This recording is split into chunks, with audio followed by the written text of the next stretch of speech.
is nothing but a number, honey. Okay? You're looking at 47. Oh, I gotta work on my back fat. Sorry. I gotta work on this one. Here. Screenshot that one right here.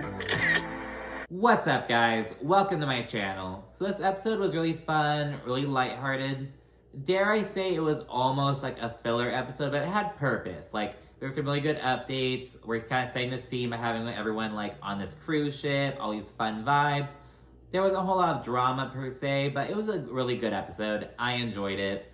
I thought it was really funny to see Larsa, who's like usually so serious and like on go pretty much, but she's like super tipsy and carefree, so that was refreshing to see. She said you have gorgeous boobs. Thank you, guys. Wow. Similarly, we're seeing Stephanie, who thus far has had a really rough delivery and come off as really bossy, at least according to the other ladies. She's trying to turn a new leaf and just be a bit like more kind and just more aware of how she's coming off, so we're seeing that side of her. And at the very end of the episode, the seeds of a major blowout between Marisol and Stephanie are sown. So they begin to start making progress, and according to Stephanie, they were like really making some good, headway. They're like forming a friendship. Stephanie initially invited Marisol on a private jet with her, like they were making some leeway. Then they had some setbacks in Spain, but now they look like they're moving forward. But yeah, it looks like that's just really not gonna last. So we don't see too much of that in this episode, but it looks like this season will wrap with some major drama between Marisol and Stephanie. And I don't know where Alexia's gonna fall into that, because it seems as though Alexia is the one who's like setting the match. She's the one who's telling Stephanie that Marisol has like these other thoughts about her, these other feelings that she isn't like making clear.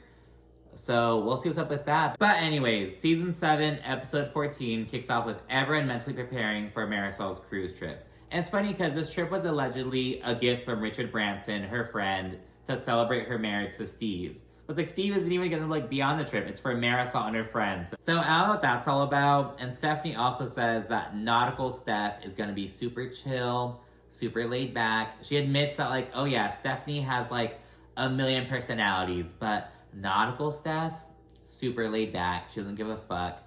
And remember, she's also trying to like be more, conscientious about like how she's coming off with the group and whatnot. So there's that aspect. She's gonna be super chill, allegedly. Julia and Marisol then meet up, and we learn that Martina is being like super maternal. She's like in the kitchen cooking up all these like baked goods and whatnot for the boys. So she's like in that mode pretty much. And Julia's also making some progress with her older daughter. They're like beginning to chat a bit more, but with her younger daughter, there still needs to be some more work to be done. But, she's making some progress. She's hopeful that, her daughters will begin talking, and like that her older one will kind of help her younger one kind of come around a bit more. So we're seeing that. And Marisol's also worried about the cruise, because she's like, we were just in Spain, just like fighting like fucking crazy. She can't pull a Larsa and like get 2 yachts, like, because Larsa and Kiki were throwing like their, yacht day, and they separated the group. It's like, we're all gonna be on the same ship. And yes, the groups did like split up for a little bit on the cruise ship. You know what I mean? They have to be like in closer proximity than they maybe want to be right now. So she's kind of nervous about that. And in particular, she and Julia are worried about Stephanie, because again, they feel like she's just super rough around the edges. She like, just her delivery is just shit pretty much. That's their biggest issue. It seems to be the most recurring thing, is that Stephanie has a rough delivery. So that's what they think. And then we see Kiki meet up with her deadbeat ass father. And it was just so difficult to watch. Because remember, Kiki was like kicked out of the house by her stepmother when she was like 16 years old or something. Her dad let it happen pretty much. And when Kiki's like chatting with him about it, he's kind of like, it wasn't my fault. Like, I wasn't my fault. What do you mean it wasn't your, like, it was just so, like, he just did not give a fuck. And he was even like, that's in the past, you have to move on. Look, you today, you have all these cameras on you, pretty much insinuating like, oh, if you hadn't gone through all of that, you may not be here today. Like, who the fuck knows? And it's just like, oh my God. It was just like, so, it really got me thinking, because, Dr. Nicole, her dad, he's also a piece of shit, deadbeat, you know what I mean? I was really wondering, like, what is, like, the difference? I think it is that Nicole's dad would own that he was a piece of shit. You know what I mean? He was like, yeah, like, I wasn't great. That's why I kind of, like, stayed away. I was trying, like, we saw him kind of own that. Whereas Kiki's dad is like, oh, like, it wasn't my fault. Like, at least own that you're, like, shit. You know what I mean? And I don't think that Nicole's dad apologized. Like, I don't think that they're not gonna apologize. You know what I mean? Like, I don't think there's that note. But, like, he acknowledged it, you know? And that's way more than Kiki's dad is doing, and it was just so frustrating to watch. It was also funny because Kiki ordered salmon tartare and she made her dad like try it, and he was very like, I don't want to try it, I don't like it. She's like, try it. And at first I was like, that man is so old, like, leave him alone, let him eat what he likes to eat. Like, there's one video of this woman, she was taking the plastic off her grandmother's sofa. It may have been her great-grandmother. She was like in her 90s, and she had spent her whole life with like plastic on her sofa. And this girl was like taking it off and like making her like, no, we're taking the plastic off. It is time. And it's like, let her enjoy her damn plastic sofa. Like, no one in my family ever really had, like, I didn't grow up like around it. I think I've seen it, like, at other people's houses a couple times, but I've never, like, I didn't grow up with plastic on sofas. It's, like, weird to me, personally, but I understand it. I would, you know what I mean? And, like, I understand it's a generational thing, or maybe even, like, a cultural thing. But, you know, it's, like, let her enjoy it. Like, she's at that fucking age. Like, don't stress her out. I have that initial, like, reaction with, like, Kiki making her dad try this, like, raw salmon that he does not want to eat. But it's like, you know what? No. Eat the salmon. Like, you're not gonna acknowledge her feelings. You're gonna eat her damn salmon. You're gonna eat the food, damn it. It was just like, oh, I hated that sit on Kiki's dad. And it feels kind of, like, forced. I feel like Kiki's really, you know, I feel like Kiki's inching closer and closer to being a full-timer. Like, we're seeing a lot more of her personal life this season. We're seeing a lot more solo scenes. I don't know, but the sit down with the dad just felt so forced. Like, I don't think he felt ready for it. Not that it matters that he felt ready, but like, I don't think it went anywhere because I don't think they're at that like level. I don't know. It's just I don't know. Hopefully, there's more progress with that. I'm doubtful, but Kiki's at least like saying what's up because she acknowledges that, like, you know, culturally, kids do not like, you know, give their parents shit or anything. Kiki's like, no, I've been in the US longer than Haiti. I'm gonna tell my dad how I feel. Whether he receives it or not is like whatever, but he's gonna hear me out. So there's that at least, so good for her. And next up is Lisa, straight up pressuring Jody. And by the way, the more I see Jody on my screen, the more I hear him talk, he just gives me the ick. But yeah, it's just my personal like opinion on that. But anyways, he is just getting pressured to propose. She's like, oh, this ring just feels really empty. You know, I just like being, you know, a wifey. Like, she's just laying it on really fucking thick. But he has some reservations because of the constant attacks. And he notes that, like, at first the drama was, like, all about Lisa's divorce. But now it's, like, 50% divorce and 50% friend group. And, you know, I can understand how it can be frustrating to Jody because he's like, well, first of all, he began dating Lisa while she was going through a divorce. If you don't, like, don't do that if you're going to bitch about the drama that comes along with that. Now, yes, Lisa did have it was a very atypical divorce. It was a lot nastier than divorces tend to be, you know what I mean? But it's because of her ex, who she was married to, their situation, their tax bracket, all that jazz. But at the same time, I could see him being like, all right, we got through that. You are now officially divorced. You know, we're not totally done with the drama with that, but you are divorced now. And now she's already talking about getting engaged. Like, girl, you just got divorced. And she's also like, when's the drama gonna turn down? Like, when's it gonna, like, stop, pretty much? But Lisa's a housewife. She's a real housewife of Miami. Like, she's gonna have drama all the fucking time. Get used to it or, like, get lost, to be honest. And Jody is just too involved in the drama. We don't see Marisol's husband, like, bitching about her drama. Like, you know what I mean? It's like, no, he, like, minds his business. He stays in his lane.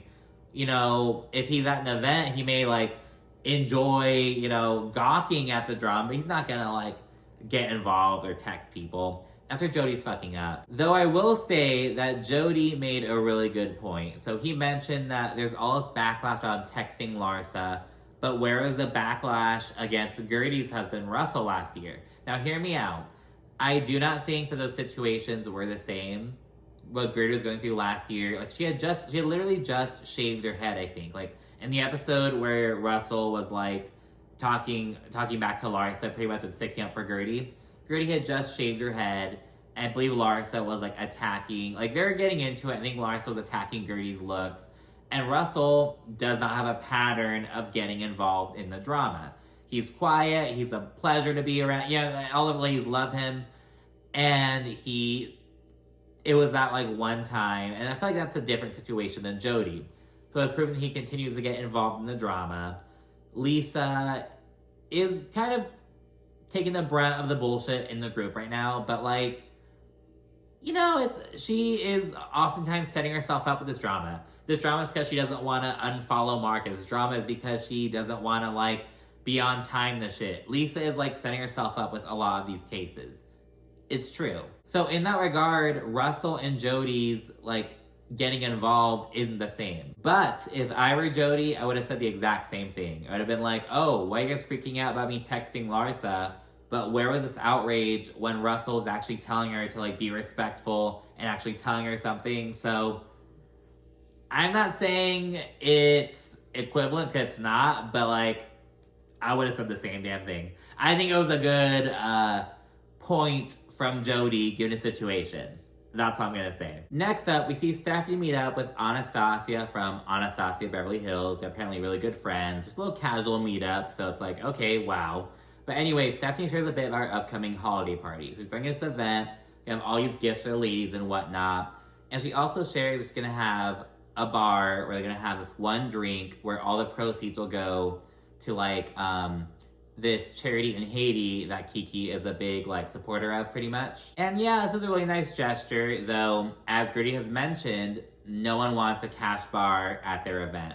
So I don't know, would it have been better for Stephanie to just like make a donation and not like have this cash bar type thing? Because like, what if the drink fucking sucks?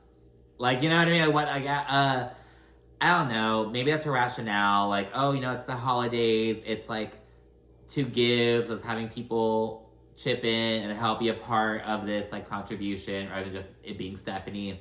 I don't know, but yeah, some conversation about that Stephanie's gonna have this cash bar.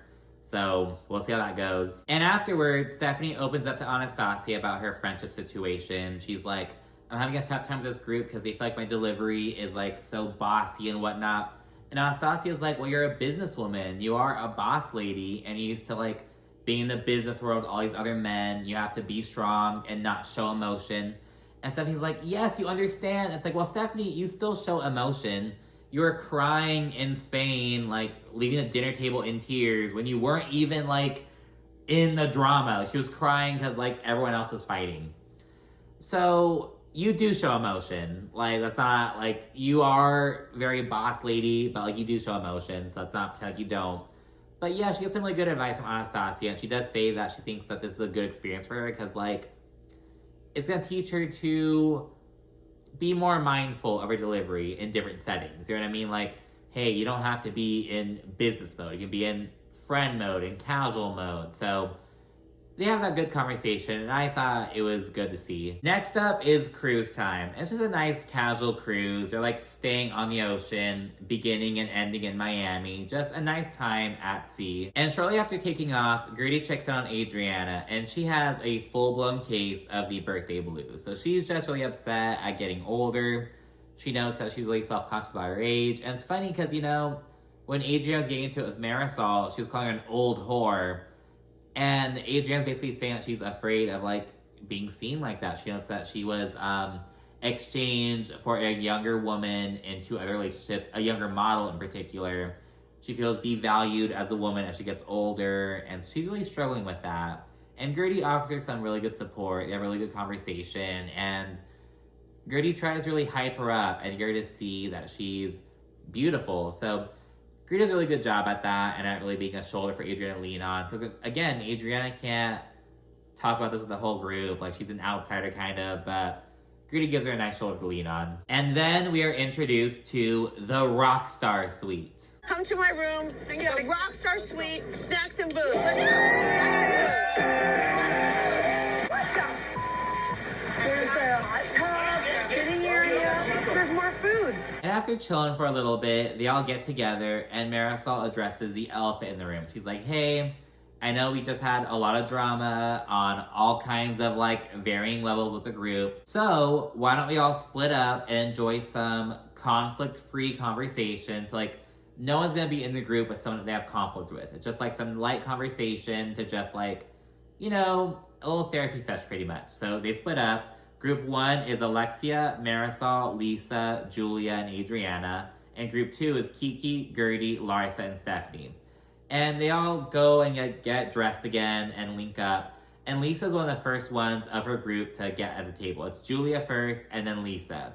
And she thinks she is hot shit because of it. She's like, oh, thank you for joining us, everyone. Oh, that's what happens when you're late. Like, she is just so fucking cocky, and the others are just not having it. With the other group, Larsa says that she's very upset with Lisa over the paparazzi allegations in particular. The allegations that Larsa orchestrated those photos of Marcus, like, doing coke in France. Larsa's like, how could you say that? Like, you're saying I'm capable of doing that? That I'm, like, have the resource? Like, why would I ever fucking do that?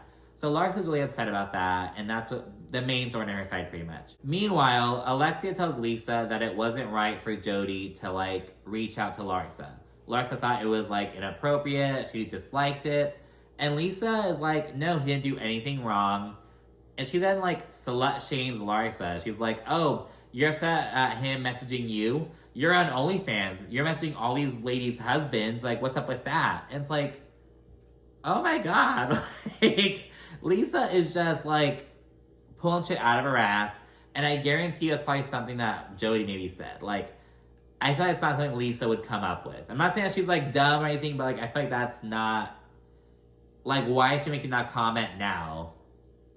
I thought something that maybe Jody mentioned, and Lisa's like, yeah, and now she's parroting it. Because it's like, why are you slut-shaming Larsa? Like, I don't know, man. It's all kind of weird. Especially when you consider that anyone who Larsa messages on OnlyFans messages her first, subscribes to her. Like, she didn't just fucking finding husbands to message and shit. Not that Jody's, like, finding women to message, but you know what I mean? It's just like, okay, Lisa, whatever. And then Stephanie says that she's trying to be, like, open to constructive criticism. She's trying to, like, be kinder. But she isn't going to accept that, like, her having a rough delivery equating to her being wrong. She's like, my delivery may be off, but I'm not fucking wrong. So yeah, these little therapy sessions kind of felt like echo chambers, kind of. Though with the other group, we saw Alexia kind of giving Lisa some shit, like, hey, that's not cool. So there was some friction in the group, but it wasn't a whole lot. And then at the end of the night, Larsa is drunk and frisky. What are you showing me? Your soft legs? Okay, I need to know the bread. For OnlyFans, I can pay bills. So you have gorgeous boobs. Thank you, guys. Wow! The next morning, we see Stephanie drop by Marisol's room to chat about Spain. She wants to get everything out on the table, pretty much. In Marbella, she took Alexia aside to chat one-on-one. Looks like now it's time to do that with Marisol, so is that Stephanie's following through with that. And Stephanie says that after she had a rough time at dinner, she really leaned on Larsa and Marisol in particular. So the next day, she was very hurt that Marisol was, like, bowing out of the trip with Alexia. And Marisol says, look, I actually really like you, Stephanie, but I want to like you for you. Not for your things, not for, like, how much money you spend on the group. I don't care about all that. I want to like you for you and who you are. She's kind of like Stephanie, no, hey, stop fucking dangling shit in front of us. Like, that is one of Alexia and Marisol's main critiques about Stephanie. They're like, she just flaunts her wealth pretty much. And then Stephanie says that she felt really hurt that they thought that she would actually abandon anyone in Marbella if she got upset with them. And it's like, well, first of all, bitch, you literally said that. Oh, did you think I was being serious? You fucking said it. You hold all the power. This is your private jet. You're gonna play about that shit. Like, I will leave you in Marbella. I'm not playing about that shit. Like, fuck that. So it's like, don't say what you don't mean, Stephanie. Like, come on. And she was not even saying it jokingly. It was like, what the fuck is that about? And then Marisol says that she was the one who most took issue with it. That she told Alexia, hey, I'm not feeling all these rules and shit. You can go if you want to, but I'm not going. And then she was like, well, actually, why don't we enjoy the day in Spain? So Marisol says that she was the one with the issue about Stephanie's plane and all the rules. That was Marisol's issue.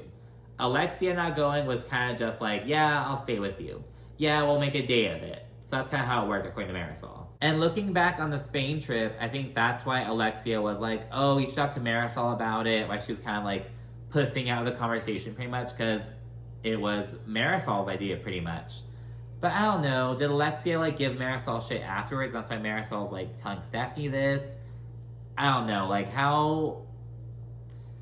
Because, you know, Alexia refused to go on a private jet without Marisol. Like, I could see her not wanting to go to Marbella without Marisol. Like, I don't know, how involved was Alexia in that decision? Not very involved, according to Marisol. And yeah, they both agreed to a fresh start at the end of the conversation, though we learned that it is not going to last. Because 8 hours later, it looks like Alexia is lighting a match and telling Stephanie some shit about Marisol. And the very next day, Stephanie is calling Marisol a jealous demon. So I don't know what the fuck goes on between, you know, in that time period, but we shall see. But anyway, that's it for this episode. Be sure to like, comment, subscribe, and of course, stay tuned for more. Thank you for watching. Bye.